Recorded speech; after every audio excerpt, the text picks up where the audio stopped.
کوئٹہ میں نگراں وزیر اطلاعات جان اچکزئی کی کمشنر کوئٹہ حمزہ شفقات کے ہمراہ پریس کانفرنس، جس میں انہوں نے کہا کہ دہشت گردی کے 3 بڑے واقعات میں ثابت ہو گیا ہے کہ 2 ہمسائے ممالک ہمیں بلیک میل کرنا چاہتے ہیں، جس میں ایک دہشت گردی کو اسپانسر کر رہا ہے اور دوسرا ان کو سینکچریز دے رہا ہے۔ دہشت گردی سے پاکستان کو کمزور نہیں کیا جا سکتا۔ جو ابھی 31 اکتوبر کو ہوا ہے میں 6 افغان ملوث تھے۔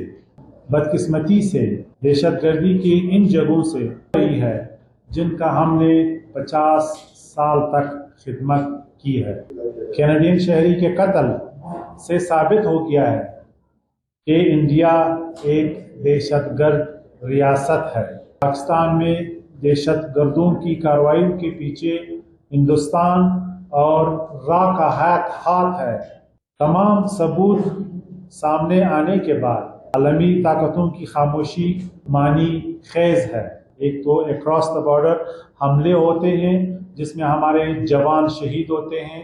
یہ 6 افغان ان کے ساتھ ان کے آئیڈینٹی کارڈز، ان کے جو تذکرے ہیں وہ بھی پکڑے گئے ہیں۔ اس طرح کی کارروائیاں جاری ہیں۔ سہولیات پاکستان نے دیے ہیں، یہ ان کو کوئی بھی وہاں پہ نہیں دے سکتا۔ دیکھیے سی ایم صاحب نے اس کا نوٹس، یہ عام شہری کی صحت کا مسئلہ ہے، اس پہ کوئی کمپرومائز نہیں ہوگا۔ آپ نے دیکھا کہ ہمارے ہیلتھ منسٹر رات کو بھی گئے تھے۔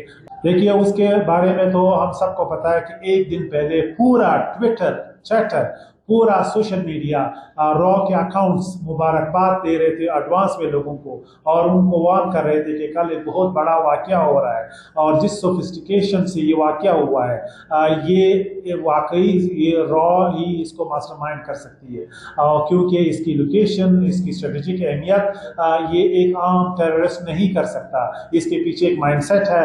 اس ٹائم تک بسم اللہ الرحمن الرحیم جو چمن بارڈر سے 54,264 لوگ جو ہیں وہ چمن بارڈر سے ہم ایوکٹ کروا چکے ہوئے ہیں۔